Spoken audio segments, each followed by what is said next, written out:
Have you ever noticed that the more you open up to family, the more complicated everything becomes? You start with good intentions.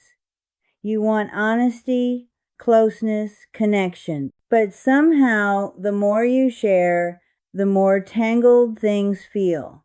What begins as openness slowly turns into explanations, opinions, and sometimes even pressure. It's a strange lesson many of us only understand later in life.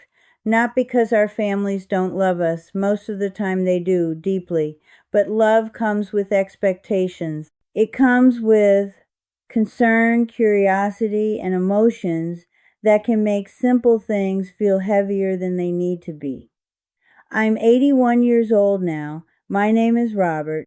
I spent most of my life working as a small town hardware store owner. For nearly 40 years, I stood behind the same wooden counter, helping neighbors find nails, paint, light bulbs, whatever they needed to fix something in their homes. Running that store taught me something simple about life. The best tools are the ones used carefully. And words I've learned are tools too. For many years, I believed that complete honesty was the best way to keep my family close. I thought if I told them everything about my life, my worries, my plans, it would show them I trusted them. But over time, I discovered something I didn't expect. Not every truth needs to be spoken. That doesn't mean you're hiding anything. It doesn't mean you're being dishonest. It simply means you've learned that peace, especially in later years, is something worth protecting. And that's what I want to talk about today. Not to lecture, just to share a few lessons life has quietly taught me after 65. There are certain things I've learned are better kept to yourself, not because they are secrets, but because they help preserve your independence, your dignity, and your peace. The first thing is your exact financial situation. I know that sounds strange at first. For years, we're told to be transparent with family, to avoid confusion later. We think if we explain what we have saved, what we plan to do with it, everyone will feel secure. That's what I believe too. But the moment you open that door, something subtle can change. Let me tell you about an old friend of mine named Harold. He's 78 now, a retired electrician who spent decades climbing ladders and wiring houses across our county. Harold was a careful man with money, saved every month, paid off his house early, invested slowly over time. A few years ago, he decided to sit down with his 2 adult children and show them everything. Bank accounts, retirement savings, property documents, all neatly organized. He expected relief, maybe even appreciation for the planning he'd done. What he didn't expect were the questions. Dad, have you thought about selling the house before it becomes too much for you? What's your plan if you need assisted living someday? Maybe it would be easier if we helped manage some of this now. None of it was said with bad intentions. His children loved him. They were worried about the future, but from that moment forward, Harold noticed something different. Every decision he made seemed to invite commentary. When he bought a new truck, one son asked if it was really necessary. When he planned a fishing trip with friends, someone wondered if he should be saving that money instead. Even small purchases suddenly felt like they needed justification. One afternoon, he told me something that stuck in my mind. I feel like I opened my books, he said, and now everyone thinks they're the accountant. That's the risk of sharing too much about your finances. Once people know the numbers, it's very hard for them not to form opinions about how those numbers should be used. Sometimes they worry, sometimes they advise, sometimes they question. And slowly, without meaning to, they begin stepping into decisions that used to belong only to you. Privacy isn't secrecy. It's protection. Your money represents decades of work, sacrifice, and discipline. The person who understands those sacrifices best is you. Of course, it's important to have a will. Of course, you should have someone you trust who can help manage things if needed. But that doesn't mean turning your finances into a family discussion topic. Some information simply doesn't need an audience. Another area where people often share too much is health. As we age, our bodies change.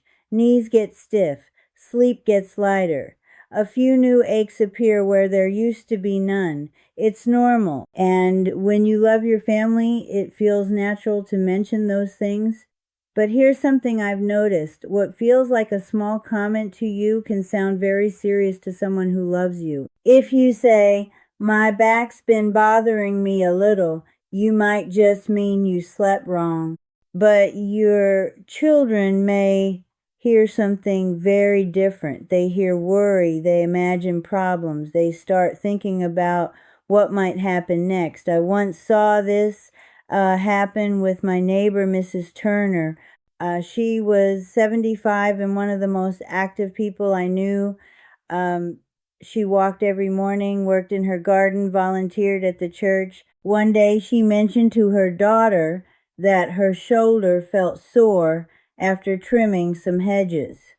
Just soreness. Nothing unusual. Within a week, her daughter had scheduled medical appointments, suggested hiring someone to do yard work, and began calling every evening to check on her. It came from love. But Mrs. Turner told me something quietly one afternoon. "I mentioned a sore shoulder," she said. "Now everyone thinks I'm fragile. That's the challenge with sharing every small health detail. People who love you may begin seeing you differently. Not as the capable person you still are, but as someone they need to protect. And once that perception forms, it can be hard to change. That doesn't mean you should hide serious problems. If you receive a diagnosis, if something affects your daily life, of course your family should know. But every stiff joint or restless night doesn't need to become a family update. Sometimes the best thing you can do is handle small things quietly the way you've handled challenges your entire life. Now there's another situation where silence often becomes the wisest choice. Family conflicts. By the time you reach your 70s or 80s, you've seen plenty of disagreements.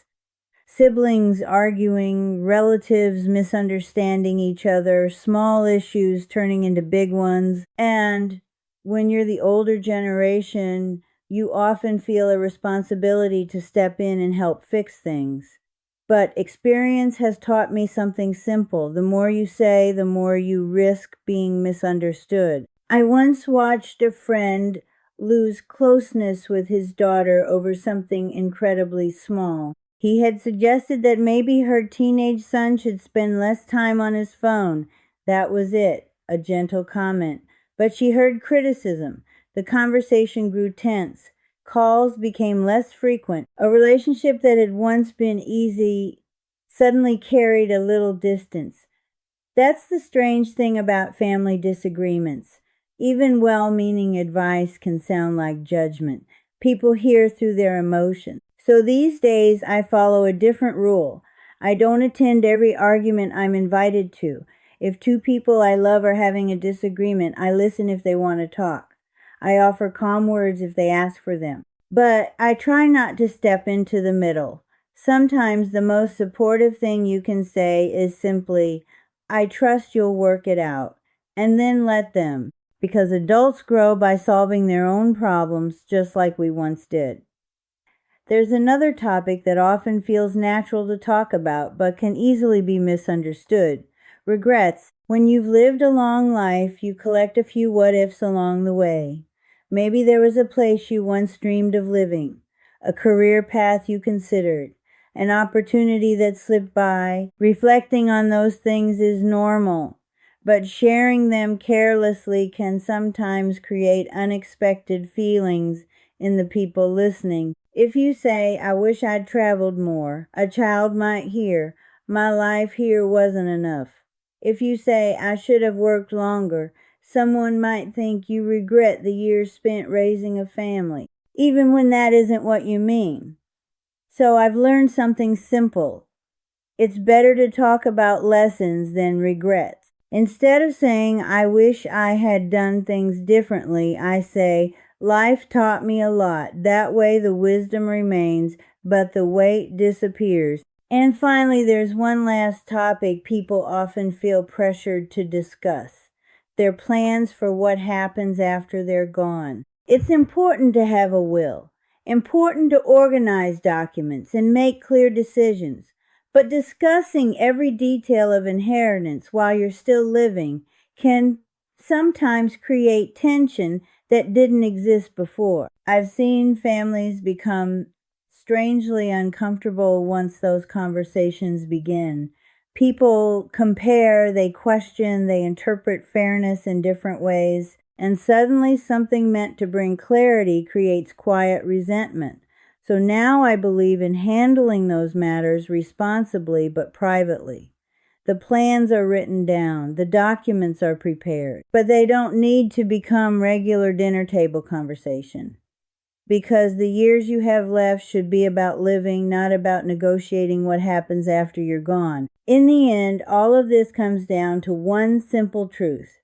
You've spent most of your life giving to others, your time, your advice, your support. Now it's okay to protect something for yourself, your peace. Peace is not selfish. It's the calm feeling that comes from knowing you can live your life without explaining every decision. It's the quiet confidence of choosing what to share and what to keep close to your heart. Because at this stage of life, wisdom isn't about speaking more. Sometimes it's about knowing when silence serves you better. And if there's one thing I've learned after 81 years, it's this: you've earned the right to protect your peace, your dignity, and your freedom to live the rest of your life on your own terms. There is something else I learned slowly, the kind of lesson that only arrives after years of watching how words travel through a family. Words rarely stop where we place them. They move, they echo. Sometimes they grow heavier in someone else's mind than they ever were in ours. When you are younger, you don't notice this as much. Life moves fast. Conversations happen and disappear. But as you grow older, you begin to see how a single sentence can linger for years in someone else's memory. That's why one of the quiet skills of aging well is learning what to say and what to simply carry within yourself. Another thing I've learned to keep mostly to myself is my personal disappointments with family members. Every family has them. Anyone who tells you otherwise is either very lucky or not being entirely honest. Over the years, there are moments when someone lets you down, a phone call that never comes, a promise that quietly disappears, a birthday forgotten, a visit that keeps getting postponed. These things happen in every family. When they do, it's tempting to talk about them openly. Sometimes we feel that if we point them out, the other person will understand and things will improve, but I've discovered that sharing disappointment too directly often leads to something very different. Let me tell you about a man I knew named Leonard. He was 82 and had spent most of his life driving long-haul trucks across the country. Strong hands, deep voice, the kind of man who had seen half the continent through a windshield. Leonard had 2 sons. One lived nearby and visited often. The other lived several states away and rarely called. One evening, Leonard mentioned during dinner that he felt the distant son didn't seem interested in staying connected anymore. He didn't say it angrily. It was more of a quiet sadness than a complaint. But the words traveled quickly through the family. Within a week, the distant son heard about the comment from his brother. Instead of feeling closer to his father, he felt accused. The next phone call between them carried tension. Not shouting, not fighting, just that uncomfortable distance that settles in when people feel judged. Leonard later told me something that stayed with me. "I thought I was sharing how I felt," he said, "but somehow it turned into a criticism." That's often what happens when disappointment is spoken out loud. We mean to express feelings, others hear blame, and once that feeling settles into a relationship, it can be very hard to remove. So over the years, I've changed how I handle those moments. When someone forgets to call, I remind myself that life is busy. When a visit doesn't happen, I remember that younger people are juggling jobs, children, responsibilities we once had ourselves. Most of the time, those small disappointments fade away if you let them. But if you hold them up in conversation, they can grow larger than they were meant to be. Another thing I've learned to keep mostly private is my opinions about how the younger generation lives their lives. Now, this is a tricky one because when you reach your 70s or 80s, you've gathered a lifetime of experience. You've raised children, built a career, managed a household, survived difficult years. Naturally, you have opinions. You see your grandchildren glued to their phones and you want to say something. You watch your adult children make decisions you wouldn't have made, and you feel the urge to guide them. After all, you've walked that road already. But here's the quiet truth I've come to understand. Advice that is not asked for rarely lands well. It doesn't matter how wise or helpful the advice might be. If someone didn't ask for it, they often hear it as criticism. Years ago, I made this mistake with my own nephew. He had just started a small landscaping business. Young, energetic, determined to do things his way, one afternoon he was telling me about buying a new truck for the business. Without thinking much about it, I said, "You might want to be careful about taking on too much debt early." I meant it as friendly advice. I had run a business myself for decades, but he heard something different. To him, it sounded like doubt. He didn't say much at the time, but later my sister told me he felt like I didn't believe he could handle his own decisions. That was never my intention.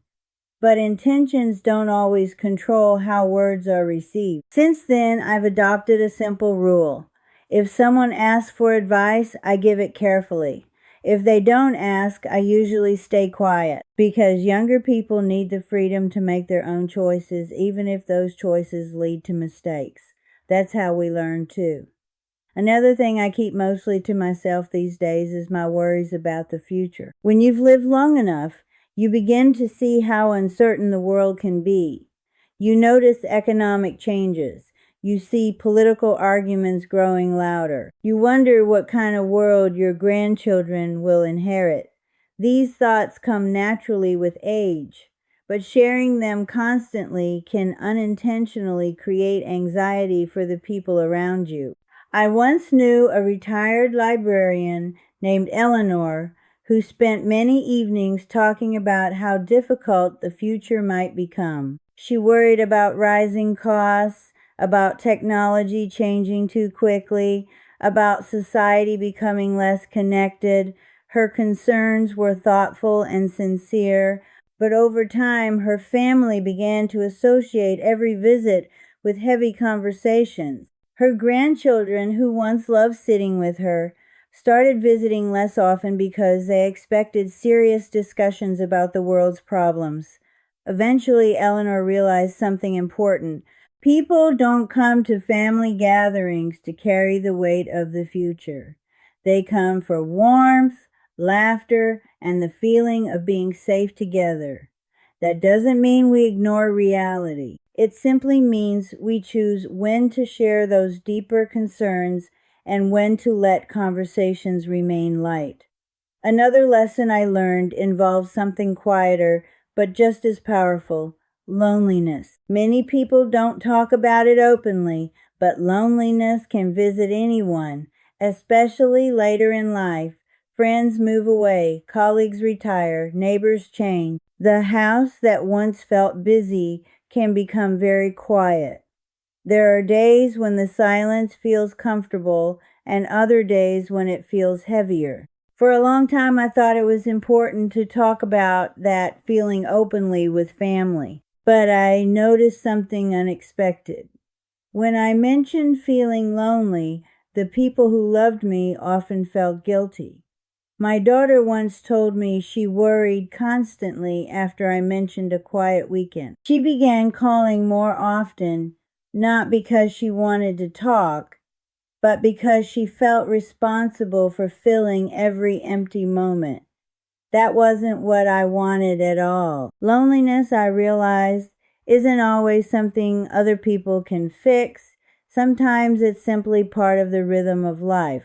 So instead of focusing on the feeling itself, I began focusing on creating new routines. Morning walks through the neighborhood, coffee at the small diner where the same 3 regulars sit every day, volunteering at the local library once a week. These small habits slowly replaced the feeling of emptiness with something else, connection. And because I wasn't constantly telling my family I felt lonely, our conversations stayed lighter, warmer, more natural. They called because they wanted to talk, not because they felt obligated. That made a big difference. Another thing many people feel tempted to share is every frustration that comes with aging. The slower pace, the things that used to be easy becoming a little harder. You drop something and it takes longer to pick it up. You forget a name for a moment and feel embarrassed. These things happen to everyone eventually. But when we talk about them constantly, they start defining how others see us. If every conversation includes complaints about aging, people begin to think that aging itself is your entire story. And it isn't. You are still the same person who has lived decades of experiences. You still carry knowledge, humor, perspective, memories no one else possesses. So instead of talking about what age has taken away, I prefer to talk about what life has given me. Stories from the old hardware store. The strange things customers used to bring to the counter asking if we could fix them. The time a man tried to return a lawnmower because it wouldn't start, only to discover he had never put gasoline in it. Those kinds of stories remind people that age doesn't erase personality. It simply adds chapters. The more I've practiced this kind of quiet restraint, the more peaceful my relationships have become. Family visits feel relaxed again. Conversations flow easily. No one feels like they're walking into a lecture, a complaint, or a heavy discussion. They're just spending time with someone they love. And that, in the end, is what most families want. Not perfect wisdom, not constant advice, just presence. A steady, calm presence that reminds them home still exists somewhere in the world. The older I get, the more I realize that wisdom often looks like simplicity, knowing when to speak, knowing when to listen, and knowing when silence quietly protects the relationships that matter most. As the years move forward, you begin to understand something that younger people rarely think about. Life is not only about what you do, but about the atmosphere you create around you, the tone of your presence, the feeling people carry after they leave your company. When you're young, conversations often revolve around proving things, proving your ideas, your plans, your opinions. But when you reach your late 70s or early 80s, that need slowly fades. At least it should, because by then you've already lived enough life to know that peace is far more valuable than winning an argument or explaining every detail of who you are. I'm 81 now, and before I retired, I worked for 35 years as a railway signal technician. My job was simple in theory, but serious in practice. I maintained the signals that told trains when to stop and when to move. One wrong signal could cause confusion, even danger. Over time, I realized something about signals that also applies to life. The most important signals are often the quiet ones. A small light, a simple switch, nothing dramatic, but they guide everything that moves forward. Words are like that too. And the final lesson I've learned about protecting peace after 65 is understanding that you don't have to explain yourself to everyone. This one took me many years to truly accept. When we are younger, we feel a constant pressure to justify our choices. If we change jobs, people ask why. If we move to a different town, people expect a full explanation. If we make a decision someone else wouldn't make, we feel the need to defend it. But something interesting happens with age. You begin to realize that explanations rarely change people's opinions. Most people already see the world through their own experiences, through their own expectations, and no matter how clearly you explain your reasons, they will often interpret them in their own way anyway. I learned this lesson through a man named Victor, who lived down the street from me for many years. Victor was 79 when he decided to sell his large family home and move into a small apartment near the river. His children were surprised by the decision. They had assumed he would stay in the house forever. Naturally, they asked questions. Why would you leave a place you've lived in for 40 years? Don't you want to keep the house for family gatherings? Are you sure you're not making this decision too quickly?